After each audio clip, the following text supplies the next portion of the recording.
Les doy la bienvenida aquí en el marco de los 25 años del taller literario. Vamos a estar presentando un libro de María Elena Pastorini, Cuentos más, cuentos menos. Estamos muy agradecidos con el municipio, obviamente al taller literario, a María Elena por esta presentación del libro. Y esta es la bienvenida para cada uno de ustedes, que puedan disfrutar, que puedan sentirse cómodos, que podamos tener este momento de lectura tan lindo. Y para comenzar vamos a pedir la dirección de Dios. Oremos. Querido Padre que estás en el cielo, gracias Señor porque podemos compartir lecturas de inspiración que tú has puesto en María Elena para escribir cuentos más, cuentos menos. Te agradecemos por el taller literario que está cumpliendo 25 años y que podemos festejar y que podemos encontrarnos más con nuestro artista escritor, Señor. Quédate con nosotros en este evento. En el nombre de Jesús, amén.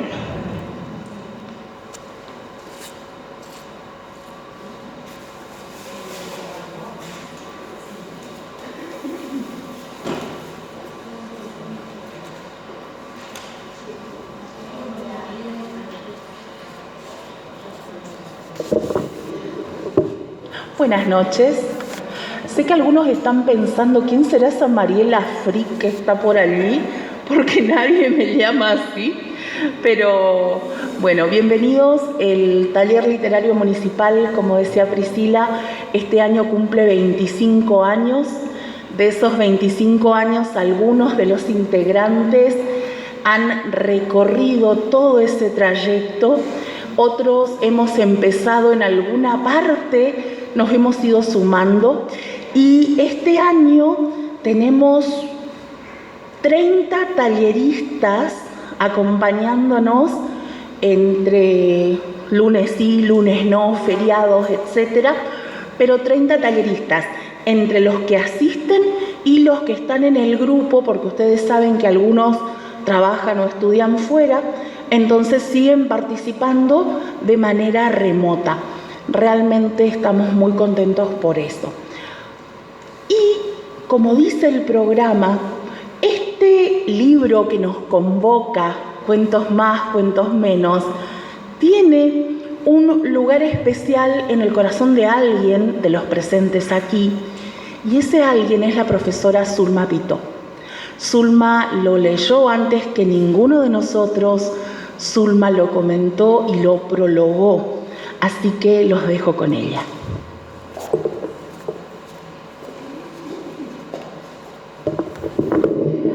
Buenas noches.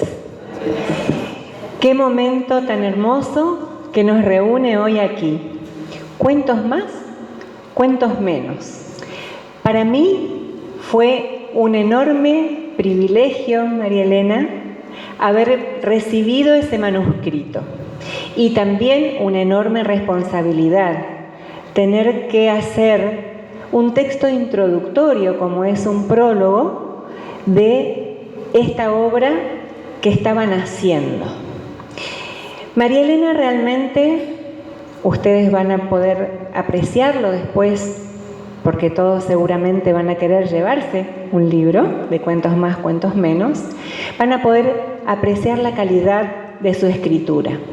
Pero no solamente en el aspecto literario, sino que quiero destacar profundamente su aspecto artístico. Sabemos que María Elena es una artista polifacética. Acá podemos apreciar algunas de sus pinturas. Una docente que después de haber cumplido con su labor de más de 30 años como profesora, decidió reinventarse, como ella también dice, y empezó a pintar, empezó a escribir y empezó a dejarnos realmente obras valiosas de su autoría. Este libro me deja un concepto que quiero compartir con ustedes. En realidad Podría hablar de cada uno de los cuentos, pero después los vamos a leer, así que no tendría mucho sentido eso. Pero sí quiero destacar esto. Me llamó mucho la atención uno, específicamente. Uno que dice, o que decía, ella contra mí. ¿Quién será esta otra?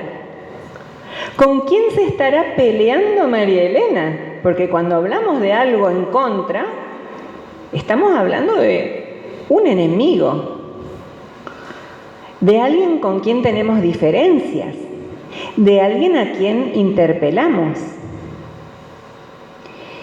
Ese otro es nada menos que ese yo autor, ese yo artista, ese no creerse capaz de hacerlo.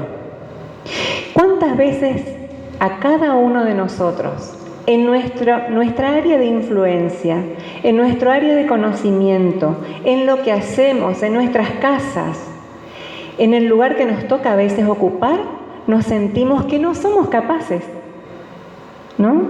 Y es como María Elena dice, me autoboicoteaba. Lo vamos a leer porque creo que está en una de las lecturas, María Elena, previstas, ¿no es cierto? Y quiero que presten atención a eso porque nos deja una reflexión. Y la reflexión es que a veces no nos damos el valor que tenemos, que muchas veces menospreciamos nuestras capacidades, que muchas veces pensamos que no somos capaces de. Y sin embargo, tenemos un enorme potencial, no solamente para desarrollar, sino para compartir con los demás, tal como lo está haciendo María Elena esta noche. Y gracias por haberte interpelado, María Elena. Gracias por haber pensado quién es esta otra que revuelve mis cuadernos irrespetuosamente, ¿no? Buscando letras. ¿Quién es ese otro que vive dentro de nosotros, que es capaz de hacerlo? Entonces, con este pensamiento positivo, quiero dejar mi reflexión. Somos capaces de hacerlo. Gracias, María Elena.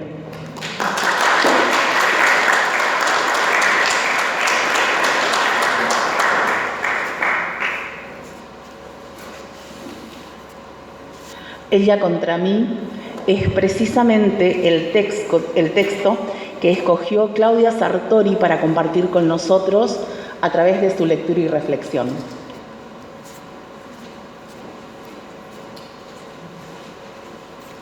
Buenas tardes a todos.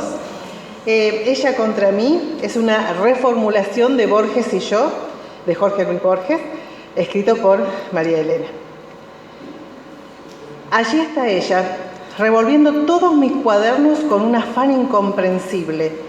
Trata de ordenarlos por tema, como si fuera tan fácil clasificar los innumerables momentos de la vida. Arbitra 1000 archivos en esa fastidiosa y fatal computadora. Menos mal que a veces se atribula y despista y termina por renunciar a lo que yo sé hace tiempo que es imposible. Ella cree que yo soy una farsante. Ella no cree en mí y desdeña casi cada cosa que sale de mi pluma, como si escribir fuera una cosa tan sencilla. De vez en vez, pero muy, muy de vez en vez, se admira de algún poema o algún cuento o relato y lo lee, y lee como incrédula, y luego exclama, «Eso no lo escribí yo».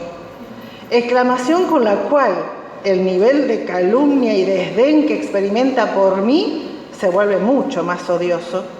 Alguna vez ella y yo vamos a tener que enfrentarnos abiertamente para decidir qué pretende cada una de la otra, porque si seguimos así, tan contradictorias y peleadas, alguna va a pretender ganarle a la otra, y Dios nos asista por lo que pueda pasar con una de nosotras. Mucho, pero mucho me temo que sea yo la que pierda la contienda. María Elena.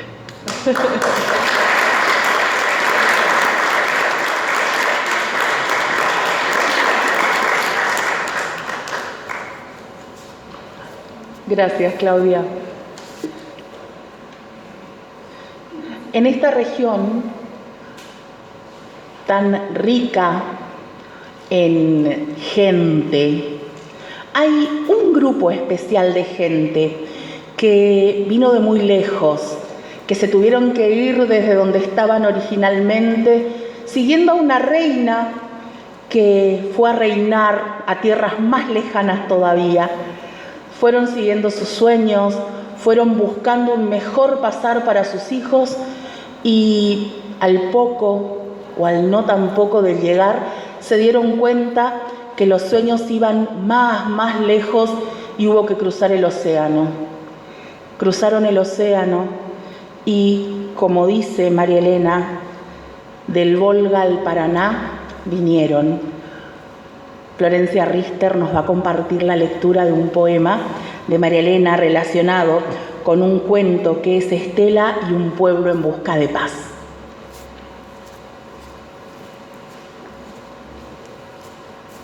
Buenas noches.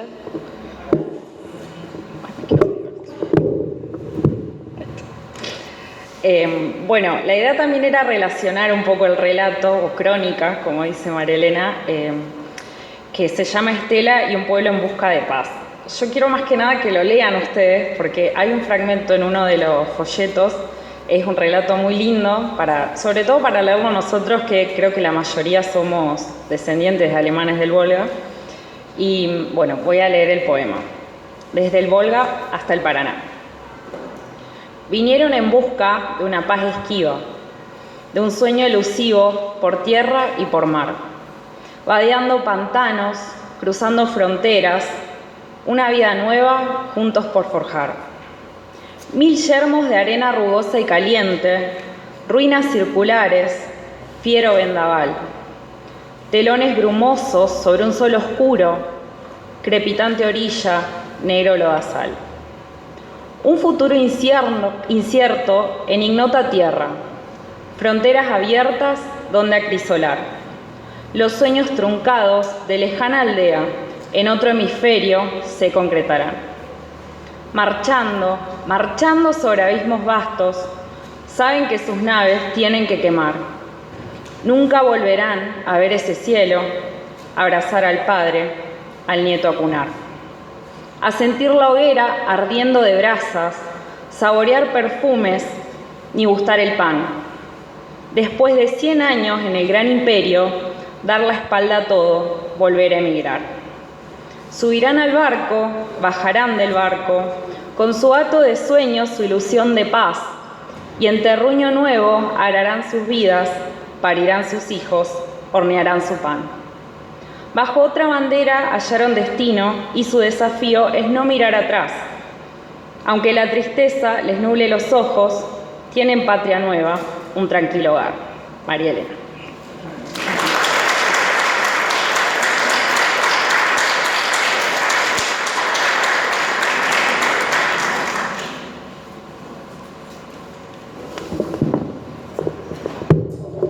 El tema cuando me dis casi 1,77 es que quedás como un poquito alta. Muchas gracias. El cuento El Otro es por allí el cuento que a mí me ha interpelado más de todo este volumen. No solamente porque soy una borgiana adicta, consumada y confesa, sino porque recuerdo patente el encuentro en el que les soltamos el desafío de la alteridad. Y María Elena, como docente, María Elena como escritora, María Elena como artista, encaró al otro desde un lugar que me atraviesa profundamente, la clase de literatura. La voz narradora acompaña a un yo, pero que no es el narrador, es un yo que se ve a sí mismo como mí. Y soy yo contra 14 otros. 14 otros en una sala de clases, 14 otros que van a presentarse en contra de su voluntad, porque si hay algo que es difícil en una sala de clases, es que 14 adolescentes, 5 adolescentes, 40 adolescentes quieran exponerse. Y esta profesora de literatura, ese primer día, en ese primer contacto, les hace decir: ¿cómo te llamás? ¿Cuántos años tenés? ¿De dónde sos? Y uno dice, pero ¿qué cuesta? ¿Qué cuesta decir soy Maye, vengo de Misiones y estoy acá hace tanto tiempo? ¿Qué cuesta decir quién sos, de dónde venís? Cuesta, asusta, y la profe le puso el cuerpo. El tema es que se encontró con una clase tan diversa como Argentina, y un otro era de por acá nomás, otro era de Buenos Aires, otro se presentó como porteño y otro era boliviano. ¿Y entonces qué pasó? Que esas 14 otredades la interpelaron, que esas 14 otredades comenzaron a dialogar, y en ese diálogo, en un momento la profesora se encontró divertida y en otro momento pensó, esto debería haberlo filmado. Y los que hemos estado alguna vez en el aula, sabemos de ese momento en el que decís, necesitaba grabarlo. Ahora no se puede, tenemos prohibidos los teléfonos, pero bueno. El otro, no puedo ser yo si no planto frente a mí al otro, porque ¿cómo voy a saber quién es Maye si no sé quién está parado enfrente? El otro a veces me interpela desde el espejo y muchas veces me interpela en un saludo, en una despedida, en un decir, sí, yo soy descendiente de alemanes del Volga, pero soy argentino y a mucha honra. María Elena Pastorini.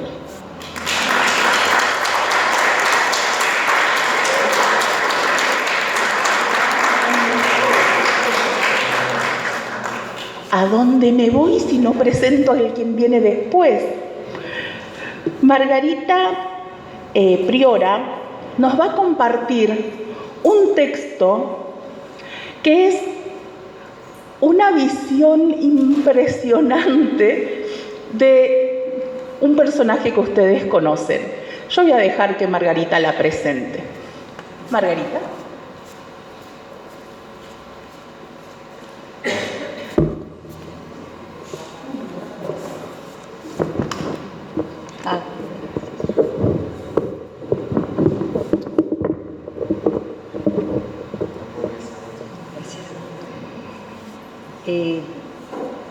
No sé si hace falta presentar, porque después les voy a contar lo que fue escrito.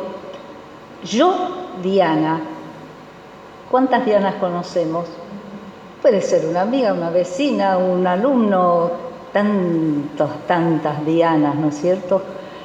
Pero cuando vamos desgranando las palabras de este cuento, en primer lugar, me surge la idea de que esto no es un cuento, es un relato, pero cada uno puede imaginarse el personaje según su propia opinión. Y esa es la forma en que María Elena describió este personaje, como ella se lo imagina, pero es un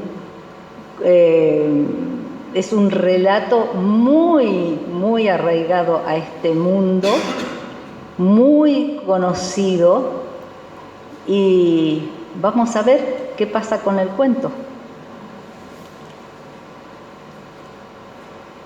Yo, Diana,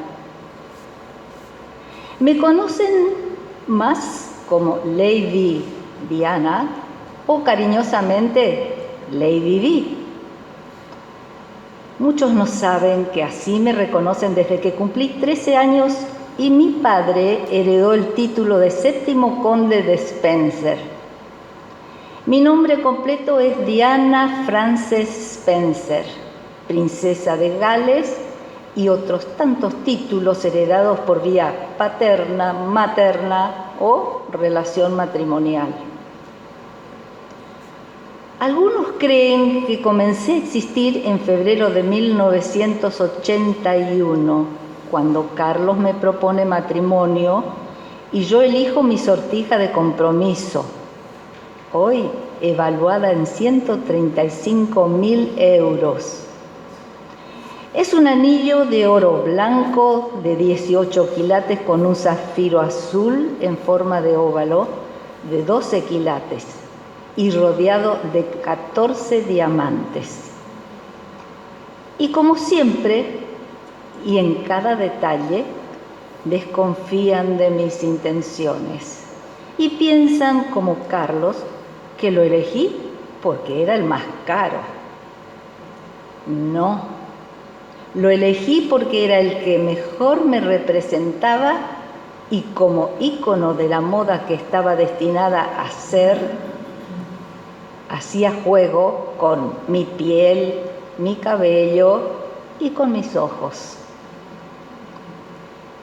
Otros piensan que mi vida comenzó el 29 de julio del mismo año, 1981, cuando ataviada en un magnífico vestido de bodas que hoy valdría 35.000 libras esterlinas, arrastrando una cola de 7,5 metros en la Catedral de San Pablo y no en la Abadía de Westminster, donde debió ser, avanzaba como en un cuento de hadas, hacía lo que todos suponían una vida llena de lujos, placer y derroche.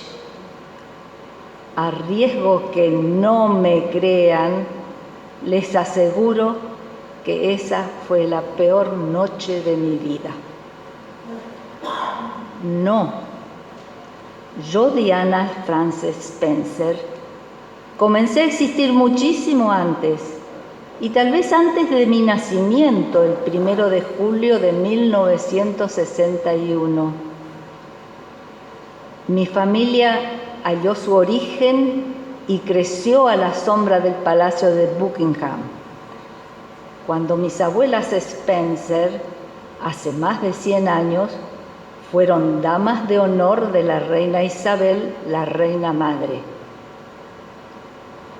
Yo empecé a existir también cuando Alberto diseñó un anillo similar al mío como regalo de compromiso para la princesa Victoria. Y mi vida recomenzó cuando me convertí en princesa madre, si existiera ese título, el 5 de noviembre de 1981 y el 15 de septiembre de 1984, cuando nacieron Williams y Enrique, herederos segundo y tercero de la corona británica. Aparentemente, yo lo tuve todo: familia, amigos, esposo, hijos, amantes. Aparentemente yo lo tuve todo: riquezas, fama, poder. Pero me faltó lo único por lo que constantemente arriesgué todo lo que tenía. Me faltó amor. Es por eso que yo, Diana, porque era tan rica, pero a la vez tan pobre, intenté dejar mi huella. Y les mostré a mis hijos mis únicos verdaderos amores, les mostré el mundo. En el mundo en que nacieron, no, el mundo en que nacieron, sino el mundo en que iban a crecer, madurar y morir, el mundo verdadero.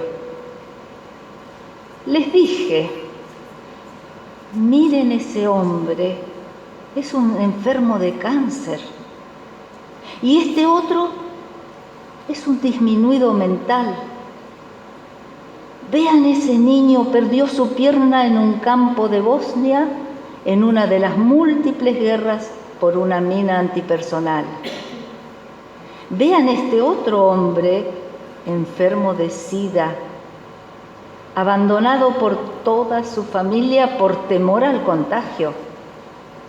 Morirá solo, sin que nadie lo toque jamás. En este mundo, muchas personas mueren solas en las calles, de frío, de enfermedad. En ese mundo verdadero hay personas que tienen hambre y no viven en palacios, sino en tristes albergues. Yo, Diana, les dije, ustedes no son el ombligo del mundo. Los Windsor no son el centro del universo. Yo, Diana, elegí las guerras que quería pelear. Yo, Diana, vencí en cada una de ellas. No gané el corazón del padre de mis hijos, pero sí gané el corazón del pueblo. María Elena Pastorini. Ahora vamos a disfrutar de un trío conformado por Alexis, Ezequiel y Priscila, que van a compartir con nosotros una interpretación musical.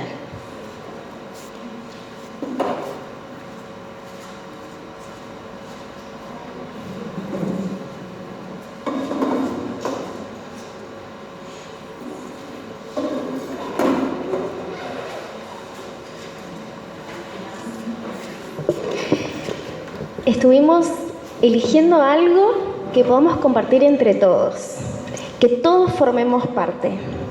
Es por eso que elegimos dos canciones que Ezequiel nos va a contar cuáles son.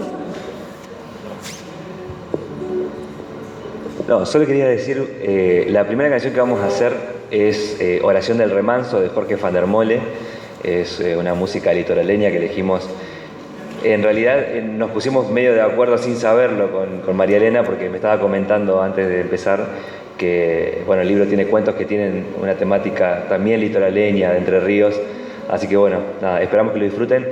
Y algo que quería decir cortito es que me parece interesante. Jorge van der Mole, el autor de esta canción, para escribir su disco Navega, del cual forma parte esta canción, se internó en las islas del Paraná y estuvo viviendo entre pescadores durante un par de meses.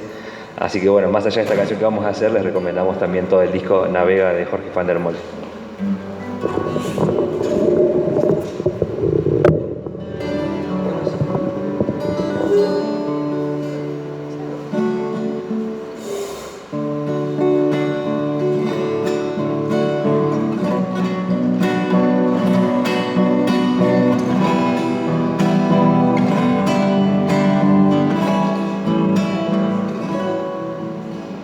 Soy de la orilla brava del agua turbia y la correntada que baja hermosa por su barrosa profundidad. Soy un paisano serio, soy del remanso valero, que sobre el cielo remonta vuelo en el Paraná. Llevo el color del río y su misma voz es mi canto sigo. El agua avanza y su suave danza en el corazón. Cuando a veces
Y la siguiente canción la elegimos porque también estábamos alineados. Estaba escuchando lo que decía Zulma cuando presentaba, que hablaba del yo escritor y de que nosotros podemos.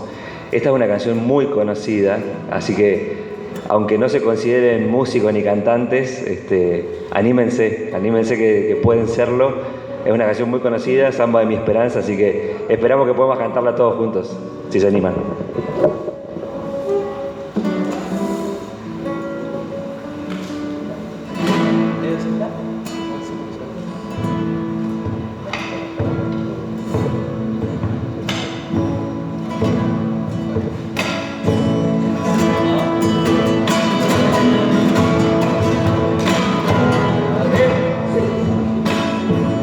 Samba de mi esperanza, amanecida como querer. Sueño del alma, que a veces puede sin florecer. Sueño del alma, que a veces puede sin florecer.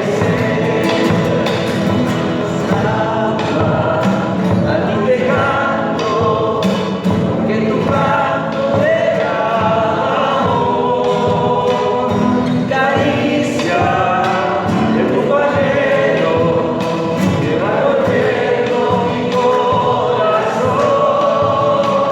caricia de tu pañuelo que va golpeando mi corazón.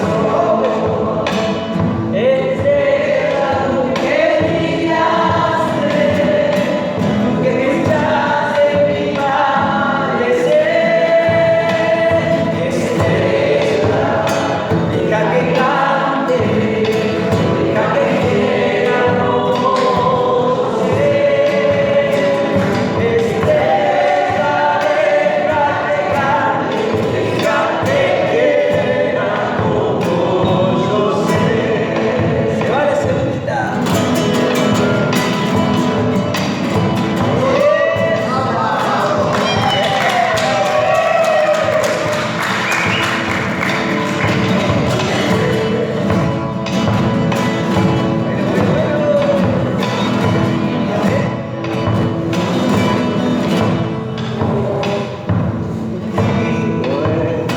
El horizonte, soy polvareda que al viento va.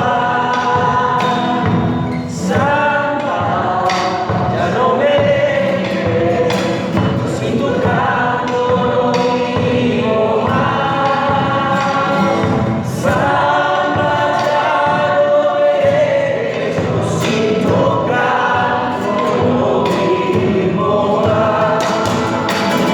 El tiempo que va pasando, como la vida no vuelve más. El tiempo que va pasando, tu cariño se hacerá. El tiempo me va matando y tu cariño se hacerá. Estrella, tú que brillaste, porque brillaste en mi padecer. Estrella, deja que cante, deja que quiera como yo sé. Estrella, deja que cante, deja que quiera como yo sé.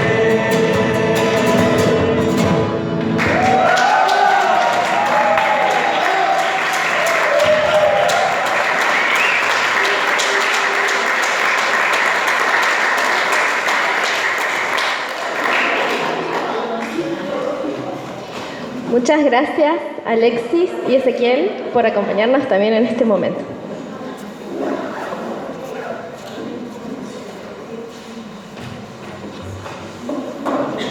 Yo estoy convencida de que el taller literario en algún punto va a ser una peña. yo estoy convencida. Otra que café literario. Esto va a ser una peña literaria. De paso, Mati Loza, Mimi Skarbadowski. Gracias.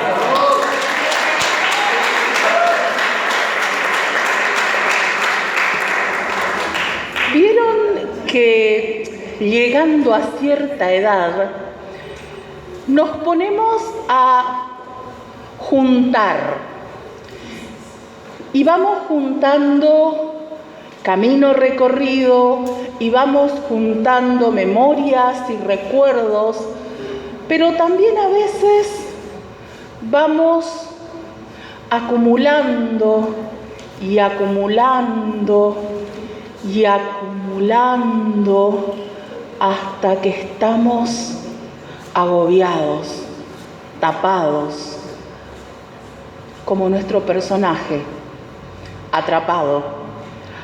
Fiorella Litarelli nos va a compartir Atrapado de María Elena Pastorini.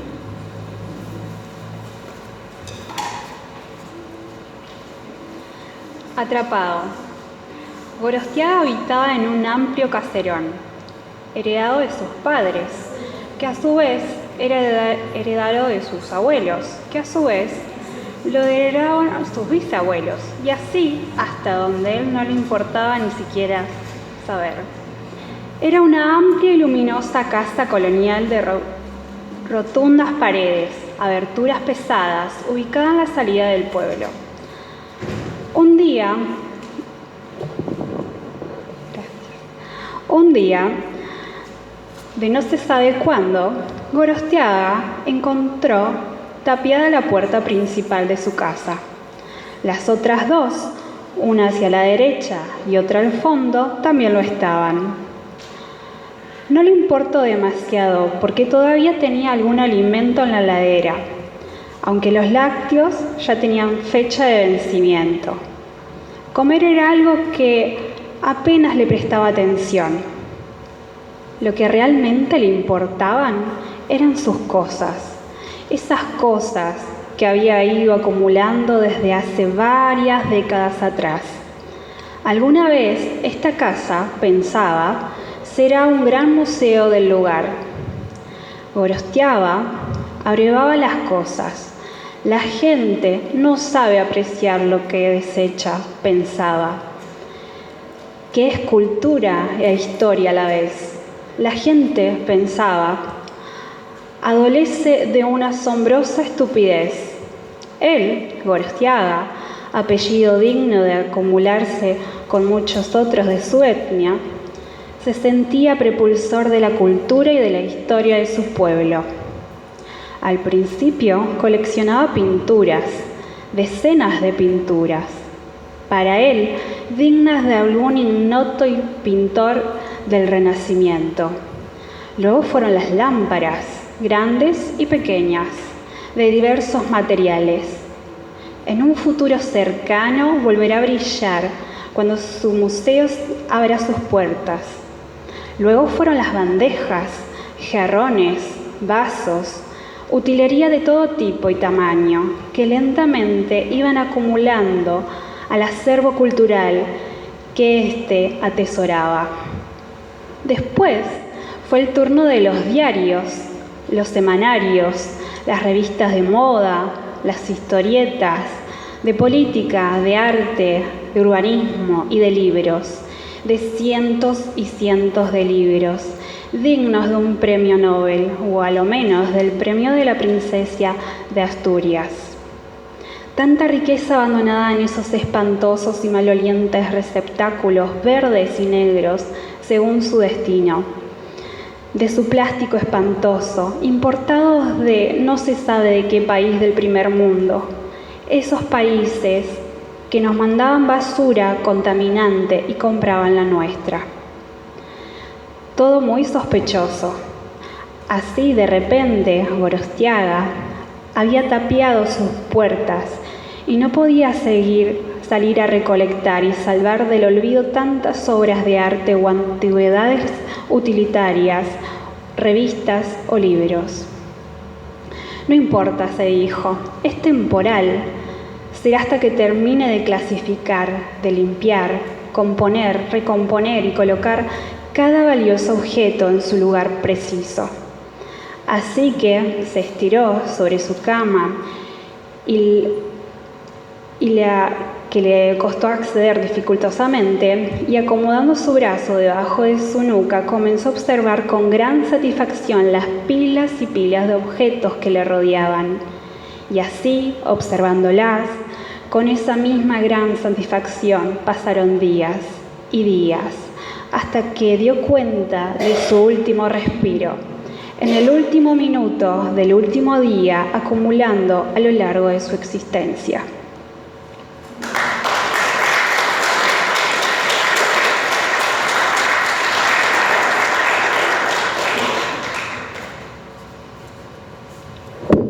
Gracias, Fiorella.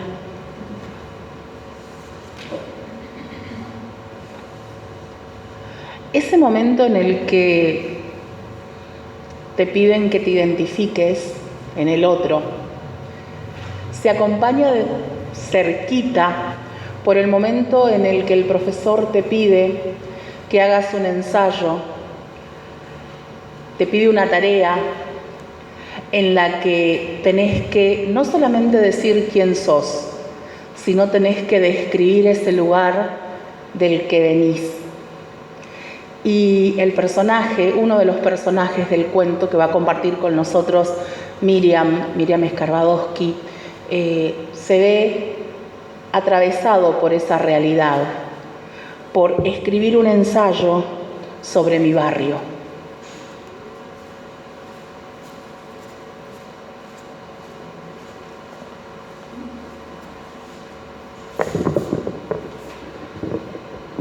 Ensayo sobre mi barrio. Joder, no, qué joder. Nueva profe de literatura y de sopetón nos pide un ensayo sobre nuestro barrio. Ni idea tiene de quiénes somos esta mina. Según parece, ella es una cheta recién caída del catre y cree que viene a sacarnos de la ignorancia porque aquí somos todos unos chambones, ¿no? El primer día se apareció con su aspecto de poquita cosa, mechas rubias, ojos claros. Todos los pibes nos quedamos junándola como salames. Al segundo día de la barra brava del curso se vino preparada. Trajeron un sapo gordo como un plato y lo dejaron suelto en el aula. Las chicas comenzaron a gritar cada vez que el sapo se les acercaba. La profe siguió dándonos las instrucciones para ese maldito ensayo, hasta que descubrió cuál era la razón del griterío y desparramó a las chicas. Encaró a uno de los de atrás y les dijo: «Dame ese sapo». Agarró el bicho con su manecita de muñeca, salió del salón y a los minutos volvió y siguió la explicación como si tal cosa. «Joder, se nos aguó la fiesta», pensamos todos. Eso del ensayo me tiene loco. Esta mina seguro viene de un country cerrado lleno de chaleces. Ni se imaginará que la mayoría de nosotros venimos de villas donde reina la más absoluta misiadura, donde no hay árboles, ni calles, ni veredas, ni plazas.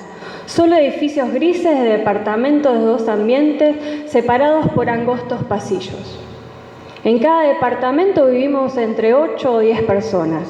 Y el que puede subalquila a otra familia y así vivimos tropezándonos unos con otros. Por ese encuentro salimos y nos sentamos en las escaleras o en los pasillos. El que puede hace alguna changa, vende baratijas en el subte o en el tren, junta algún mango para lo que sea. Escribo de rabia nomás. Esto de los ensayos es para los que les gusta zanatear con la viola o sin viola. Y bueno, es que yo vivo en Ciudad Oculta, una de las miles, porque son miles de villas miserias, que algunos llaman barrios populares. Esas que se fueron formando con la avalancha de pobres de afuera y de adentro que se acomodaron alrededor de las ciudades en busca de los marlocos que ponen pan sobre la mesa de los pobres. En mi caso, mi abuelo cuenta que por el año 1937 la crisis generada en las provincias hizo que muchos trabajadores del interior buscaran laburo, conformando con muchos extranjeros también un barrio de obreros cercano al mercado de haciendas de Mataderos o del frigorífico Lisandro de la Torre. Ciudad Oculta, o la Villa 15, según dicen, es una de las más populosas villas de emergencia ubicada en Villa Lugano, en la ciudad de Buenos Aires. Ese de Ciudad Oculta parece romanticón, pero mi abuelo cuenta que en 1978 y por la celebración de la Copa Mundial de Fútbol se construyeron muros para esconder las brillas de emergencia de los ojos de los turistas. Y sí, no son bonitas. Lo que se dicen bonitas no son. Y parece que la solución para algunos es entrar con topadora y arrasar con todo. Pero es que acá no somos ni tampunga, ni atorrantes, ni faloperos. Muchos, por no decir la mayoría, somos laburantes cuando hay laburo y busca vidas cuando no lo hay. ¿Se entiende ahora por qué carajos no tengo la más pequeña ganas de hablar sobre mi barrio? Así que pongo punto final para que no quede un bajón y haga picadillo este par de papueluchos. María Elena.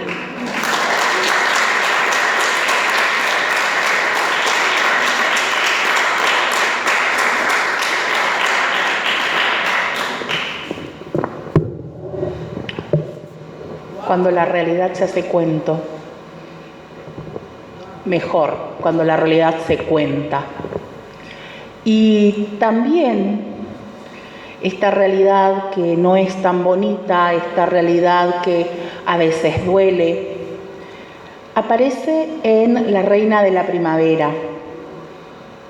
Porque yo no sé ustedes, a mí me tocó ser la inteligente desde chiquita, porque mi hermana era la linda.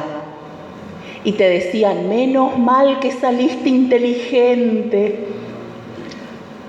La Reina de la Primavera está contada desde la mirada de la otra, de la que tenía que esforzarse por ser algo distinto. Todas querían ser la Reina de la Primavera y Dayana Aquino nos va a contar cómo terminó esa historia.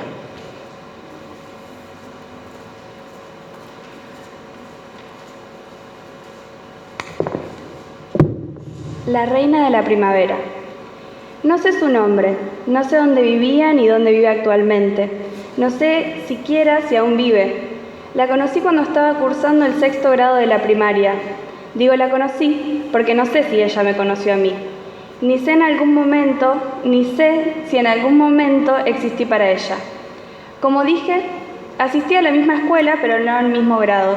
Cuando volvíamos de las clases a nuestros hogares, cada tarde yo la seguía de lejos, mirándola, admirándola. A una tan corta edad, ella era de una pulcritud extrema y para mí, de todas las niñas que conocí, la que expresaba la verdadera belleza femenina.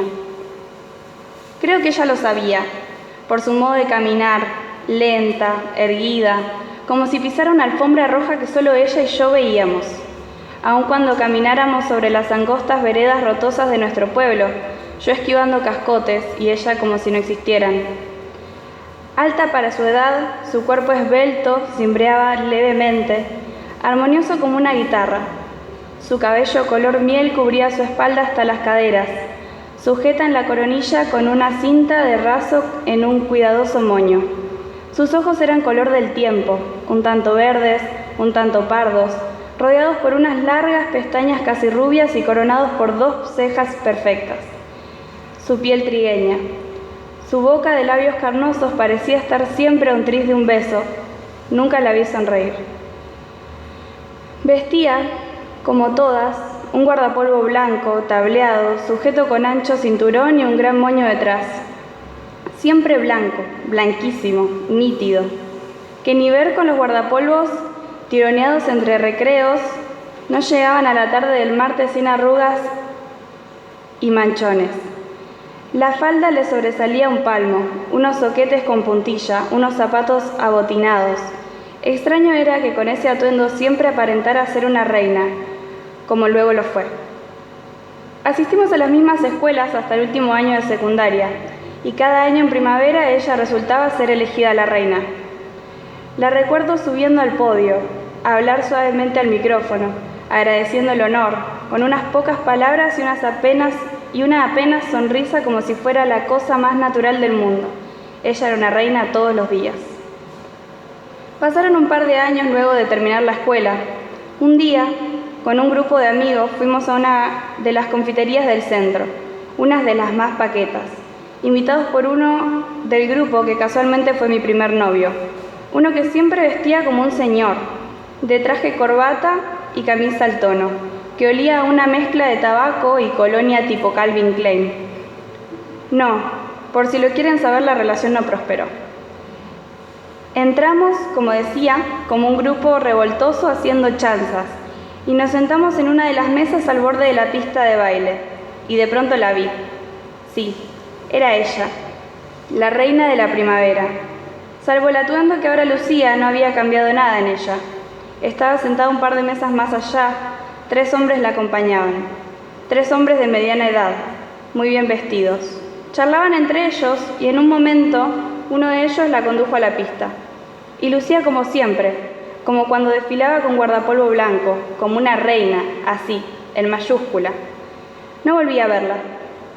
Sí creo haber visto alguna foto de ella en alguna de las revistas de moda, no sé si era ella, porque los rostros perfectos se parecen mucho entre sí. La belleza abre muchas puertas, pero también es un valor por el que se paga un alto precio. Y me pregunto si abre la puerta de la felicidad. María Elena Pastorini.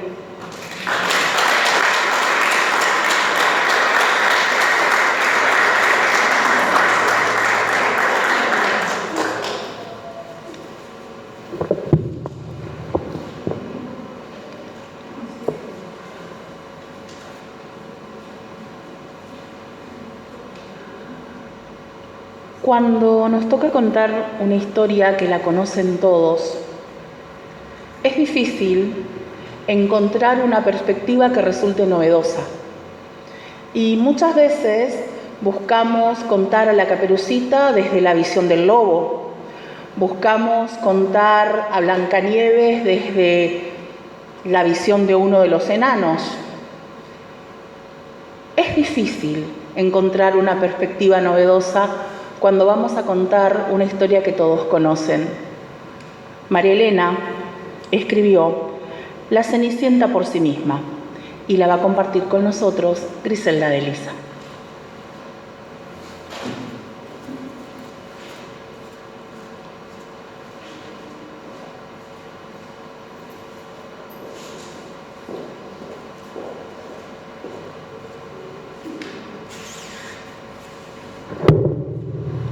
Buenas noches para todos, es un gusto estar acá compartiendo algo tan lindo de María Elena. Y es una Cenicienta por sí mismo, pero algo que seguro nunca escucharon. Todos parecen saber mi historia y todos parecen saber mi nombre. Solo yo ignoro casi todo respecto de mí misma, aún de mi propio nombre. Hablemos de mi historia. Hay versiones orales y escritas de mí desde las más remotas antigüedad. Historias arquetípicas constan en documentos de los principales imperios conocidos, egipcios, romanos, chinos, japoneses, persas. Puedo afirmar sin dudarlo que soy famosa desde hace muchos siglos. Las versiones escritas sobre mí constan en la recopilación de cuentos de Jean-Baptiste Basile, Charles Perrault y de los hermanos Grimm. Mi historia fue escrita entre los siglos XVII y XIX en italiano, francés y alemán.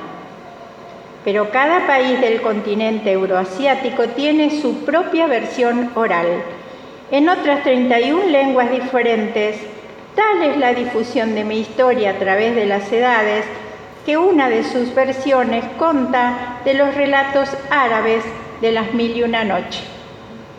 Según tales relatos, fui una cortesana griega, devenida luego afortunada prostituta.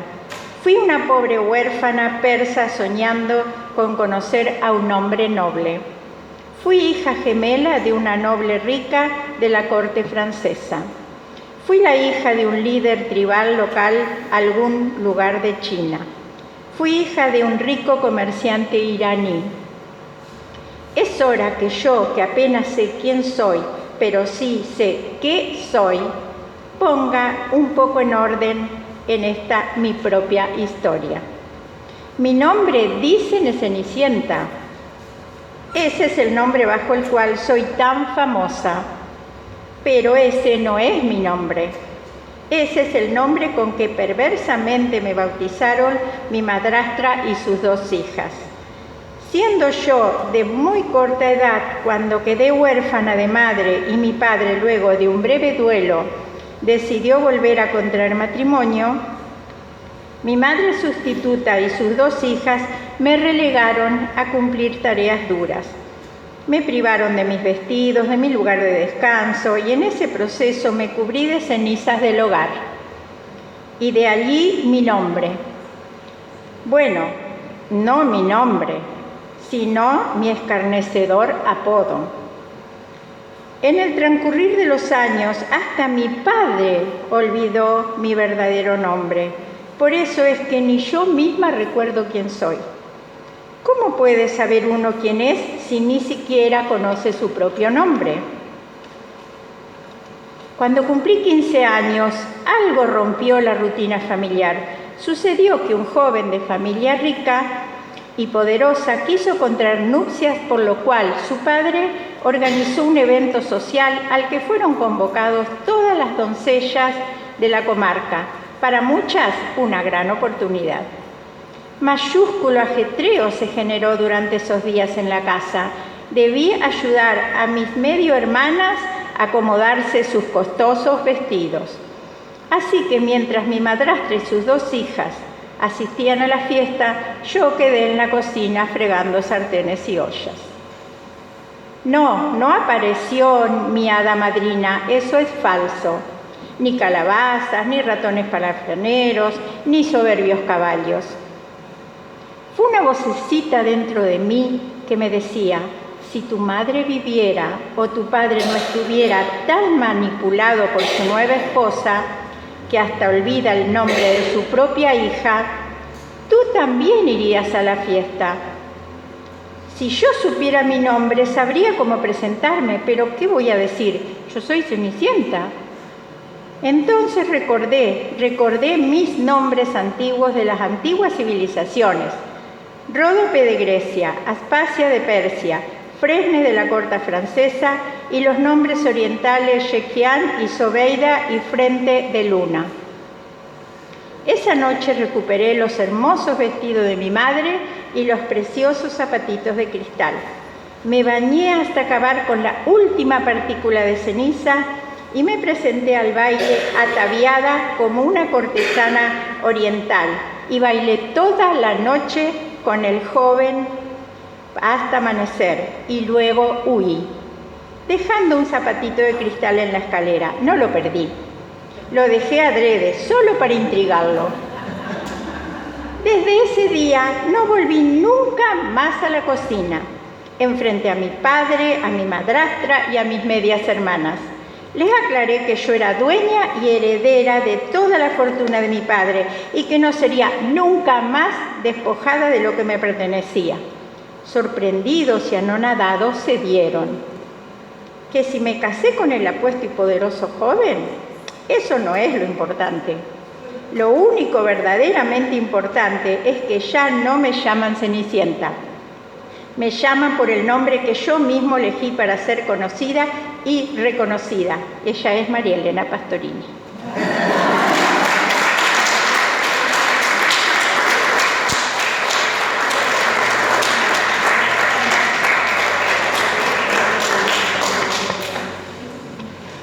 Después nos van a acusar de que andamos haciendo proselitismo feminista. Alguien lo dijo. Dice, ustedes escriben mucho sobre feminismo en el taller. Fue como, bueno, hay muchas autoras para conocer. Y entre todas estas autoras podemos sumar por segunda vez publicada a María Elena Pastorini.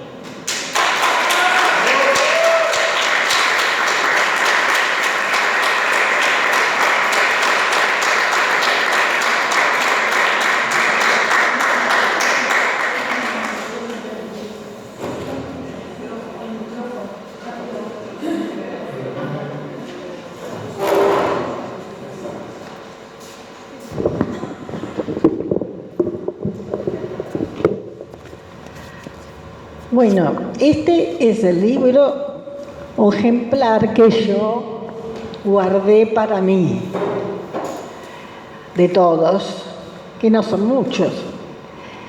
Para que este libro esté hoy aquí, un editor tuvo que hacer el trabajo de edición. No apareció de la nada. Entonces yo quiero hablar primero del editor, no de mí, del editor. Juan Carlos Jiménez se llama, él es periodista, escritor, él hizo este trabajo y se dedicó a este trabajo desde el año 1970. Cuenten la cantidad de años y los años que él tiene hoy en día. ¿Por qué se dedicó a esto? Porque él cree que hay muchos escritores que nunca vamos a editar nada si no hay un editor que se arriesgue por él o ella. Y entonces hace este trabajo ya casi como una misión de su vida. Por lo tanto, a mí me merece el mayor de los respetos y yo se los quiero presentar porque no estaría esto si no estuviera él. Él escribe también, pero no se anima mucho a editarse a sí mismo. Sí trabajó mucho y hizo mucho trabajo de su profesión, sobre todo en el área de las revistas y de los diarios. En eso escribió mucho, pero no quiere editarse a sí mismo, porque dice que es estar en ambos lados del mostrador y no le resulta grato, pero tiene unos cuentos maravillosos. Y entonces yo traje un libro de él, que es el único que tengo, pero lo puedo prestar. Un compromiso de devolverlo. Hay un libro, hay un cuento de él que se llama Torquemada o la niña y el padre. Y habla de que en un momento histórico un señor con un cierto grado de pobreza empezó a quemar los libros porque hacía mucho frío. Y la hija empezó a decirle: papá, no que me quemes los libros, los necesito, tengo que estudiar. Bueno, no les cuento más de eso, para que el que quiera se lleve y me lo devuelva. Y si no, voy a sacar fotocopias para que lo tengan, porque es gracioso, pero además de ser gracioso, es dramático, porque hubo muchas épocas donde se quemaron los libros. Y cuando uno escribe, siempre hay un riesgo. El riesgo de que no guste, de quedar mal con fulano o con mengano, o decir algo que no sea acorde a lo que su entorno piensa que se debe decir y pensar. Bueno, después de hablar de él y cumplir con él, ¿ustedes todos tienen este folletito? Bueno, voy a hablar lo más sucintamente posible ahora un poco del libro y de mí. El libro tiene 3 partes y por eso acá hay un portarretrato que es la portada del libro y que inicia la primera parte del libro, que son en general crónicas. A veces son más contadas como cuentos, pero todas tienen sus circunstancias históricas detrás, como pasa con la historia de los alemanes del Volga. Ahora, uno hace la crónica y a veces pone datos que en realidad trata de concretar a través de una fuente. Y dice, bueno, pero no es la crónica tampoco es historia. Entonces puede que uno tenga los datos mal o los interprete de una manera diferente. Pero no son cuentos, son crónicas. Y se basan en hechos reales. Esa es la primera parte del libro, ¿no? Este portarretrato tiene un tren. A mí me llegó en un momento que me lo regalaron porque yo hacía reciclados y pinturas, y entonces resulta que de ahí, por ejemplo, viene el caso de Gorostiaga, ¿no? El que recicla todo lo acumula. Por eso digo que a veces las cosas son también lo que uno es cuando escribe. Y yo lo reciclé, lo repité, lo desarmé y vi que era muy bonito, y no solo muy bonito, sino que tenía el tren que yo estaba buscando. Y no quería pintar un cuadro de un tren porque es difícil. Ya había hecho uno y sabía en la que me metía y dije, no, encontré el tren, este es el tren. La primera historia, que se llama Pueblito y su tren, tiene que ver con un hecho real. En un lugar de la provincia, el pueblo que había crecido alrededor de la estación empezó a achicarse, por eso se llama pueblito, chiquito. ¿Y por qué se achica? Y bueno, cerraron los trenes, cambiaron las políticas, cerraron los trenes. ¿Y qué hicieron? Esto es real. Se juntaron y cuando se juntaron empezaron a ver qué era lo que podían hacer. Y entonces hicieron una organización, no gubernamental. Se pusieron de acuerdo, compraron una locomotora, hicieron unos vagones y después utilizaron ese instrumento de comunicación para hacer viajes turísticos.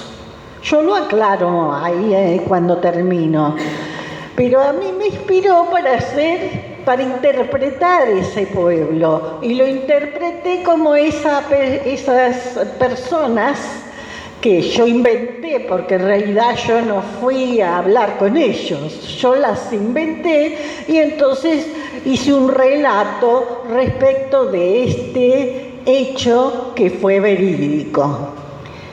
Es muy lindo porque nos convoca porque nosotros tenemos una estación de tren y que por suerte ahora hay en esa estación una biblioteca.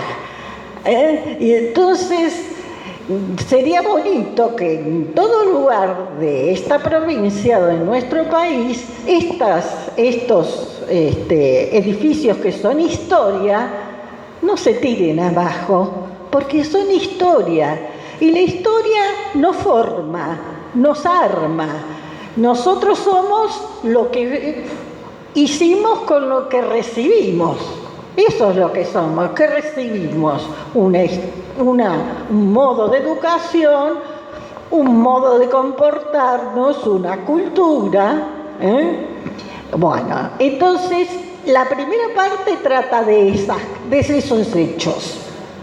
La segunda parte, esto lo traje porque hay un cuento que es La pintura de Mari que tiene esto. En la segunda parte yo me refiero a los militantes de la vida y digo, bueno, me inspiré en una pintura que no es mía, es la que se llama Sin pan y sin trabajo. Entonces, toda la segunda parte tiene que ver con esos militantes de la vida, esos que no recibieron ninguna herencia y lo único que tienen es su fuerza de trabajo, sus manos y su cerebro, y nada más. Entonces ahí hay relatos que son descripciones de estos fenómenos, y sí, son cuentos que lamentablemente se dan y uno los puede ver cuando viaja en tren o cuando anda por el mundo y encuentra esas realidades acá y en todo el mundo. Y por último está esto, el de los feminismos. Y los feminismos. Yo soy mujer. Si soy mujer, me tengo que decir, bueno, no puedo ser sino feminista, en la medida en que represento al sexo femenino. Bueno, como digo, hay modos de ser feministas. Bueno, los cuentos lo que hacen es expresar el feminismo que yo respeto. Y es tal vez el único posible, es saber que el mundo es machista, que va a ser, es así, pero yo soy feminista y asumo mi situación de mujer con todo respeto. También con el respeto que le compete, porque no es fácil ser hombre, tampoco lo es. Entonces hay que mirar las dos partes también, ¿no? Porque todos tuvimos padre. Así que esto tiene que ver con eso. Y bueno, acá está el libro. No sé si es caro o si es barato. Lo que sé que a mí me va a reportar muy poco, pero si alguno me lo compra, yo lo agradezco. Si no me lo compra, bueno, llévese un pedacito del libro, porque los folletitos estos es un pedacito del libro. Disfrútenlo. Yo me conformo con que haya alguna sonrisa, aparte de esos cuentos, o alguna lágrima, porque todo lo que nos hace reír o llorar riéndonos, porque eso pasa también, entonces eso es valioso para el alma. Eso es lo que espero de mis relatos y cuentos.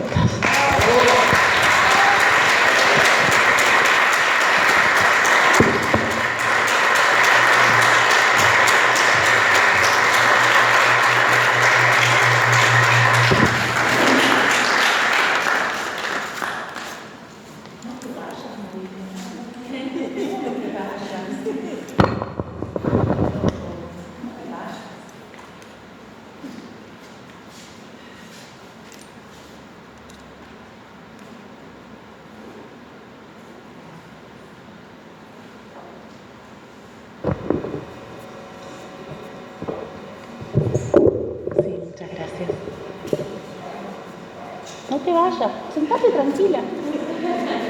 Es que te queremos seguir viendo, María Elena. Un solo aplauso y un saludo es muy poco. Así que vos quedate.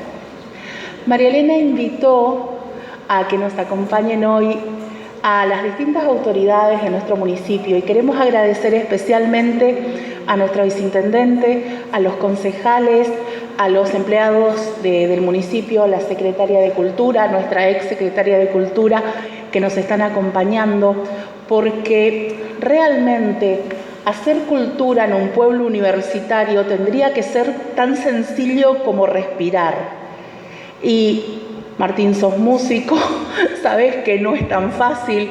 Claudia es abogada, sabe que no es fácil.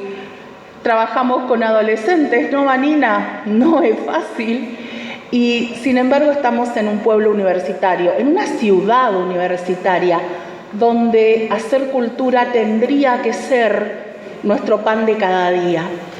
El taller literario municipal cumple este año 25 años y con la presentación del libro de María Elena, quien generosamente nos permitió unir ambas situaciones, damos inicio a los festejos de esas bodas de plata. Nuestro sueño, nuestra meta es poder publicar un libro a finales de este año, a principios del año que viene, con lo trabajado, porque tenemos mucha producción y buena producción que merece ser leída, que merece estar en las bibliotecas de los hijos de este pueblo, porque no puede ser que nuestra ciudad ignore que tenemos autores publicados, que tenemos gente que le ha dedicado a la palabra gran parte de su vida. En el taller siempre decimos, por la palabra venimos, la palabra nos atraviesa y somos palabra.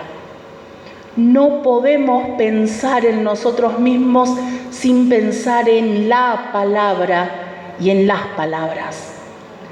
Gente, esperamos contar con ustedes en nuestro concierto literario de festejo, esperamos contar con ustedes a través del año y ya saben, lunes 7 de la tarde, la comunidad de Libertador San Martín está invitada a participar. Van a pasarla bien. Autores como María Elena por 30, porque somos 30. En un pueblo como el nuestro parece poquito, pero es enorme, porque hace 2 años éramos 8. Así que, gente, ya saben, pasen la voz, compartan el libro, regalen libros. Yo sé que no está de moda, pero compren y regalen libros. Van a hacer de las vidas de sus hijos, sus nietos, sus sobrinos, la de ustedes mismos, un lugar mejor, porque una mente poblada de historias es una mente que tiene menos espacio para la pavada. Y con esto, nuevamente los invito a que saludemos a María Elena Pastorini como se merece, con un fuerte aplauso.